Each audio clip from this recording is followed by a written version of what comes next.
1852 წელს მასაჩუსეტსის შტატში, ქალაქ დორჩესტერის სიახლოვეს, თუთიის და ვერცხლის ნაერთისგან დამზადებული თასი აღმოაჩინეს, რომელიც 600 მილიონი წლის ქანებში იყო განმარხებული.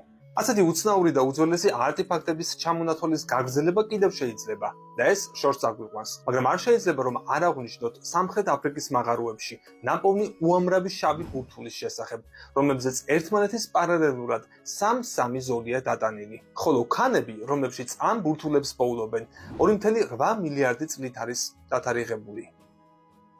ეს არტეფაქტები შემთხვევით სამრეწველო საქმიანობის დროს აღმოაჩინეს და უნდა ითქვას, რომ მე-18 საუკუნის ბოლომდე ევროპული ცივილიზაციის წარმომადგენლებს არანაირი წარმოდგენა არ ჰქონდა ადამიანის მოდგმის ხანგრძლივი ისტორიული წარსულის და ძველი ცივილიზაციების არსებობის შესახებ.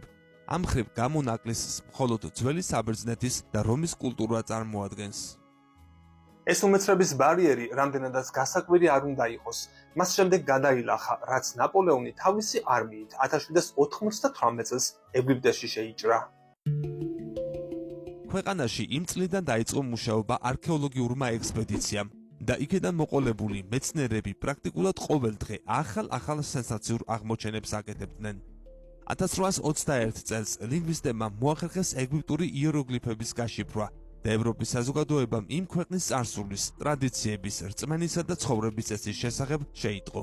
სამეცნიერო წრეებში და საზოგადოებაში სწორედ მაშინ დამკვიდრდა აზრი იმის შესახებ, რომ ეგვიპტე მსოფლიო ცივილიზაციის აკვანი იყო.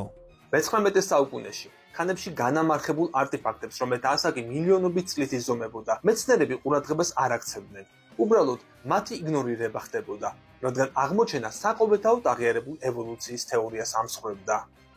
დედამიწის ისტორიის მანძილზე პლანეტაზე მცხოვრები ყველა ცოცხალ არსებას შორის ყველაზე უცნაურებად ალბათ დინოზავრები ითვლებიან. ახლა წარმოვიდგინოთ, რომ ეს ცხოველები ადამიანებთან ერთად ცხოვრობდნენ და მოშინაურებულებიც იყვნენ. და პოსტსკრიპტუმ, შეგახსენებთ, რომ დინოზავრები დედამიწაზე 225 მილიონი წლის წინ გაჩნდნენ და 160 მილიონი წელი ბატონობდნენ. ჩემს მიერ ნაჩვენები არტეფაქტების ასაკს თუ გავითვალისწინებთ, ნამდვილად არ არის გამორიცხული, რომ დინოზავრების ერთი ნაწილი მართლაც მოშინაურებული ყოფილიყო ადამიანების მიერ. არხის გამოწერა არ დაკავიწყდეს. გამოიწერეთ ჩვენი YouTube არხი. ლინკი ჩაშენებულია მთავარ გვერდზე YouTube-ის სიმბოლო აიკონში.